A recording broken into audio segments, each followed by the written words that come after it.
अस्सलाम वालेकुम दोस्तों।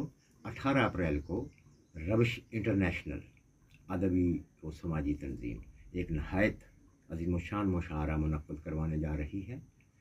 फ़कीर को आप 18 को वहाँ सुन सकेंगे। इकराम अर्शी फ़कीर का नाम है और दिल से गज़ल कहता है वगरना नहीं कहता। तो 18 अप्रैल को आप ज़रूर अहले चिश्तियाँ उस मुशायरा में तशरीफ़ लाइए और देखिए कि जनवन अल्लाह और दिल से कही गई गज़ल क्या होती है।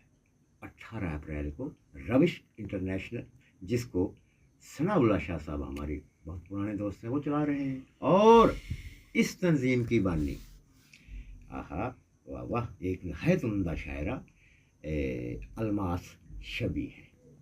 इस वक्त अमेरिका में होती हैं, आ जाएं तो अच्छी बात है, लेकिन ये याद रहे। बहुत शुक्रिया।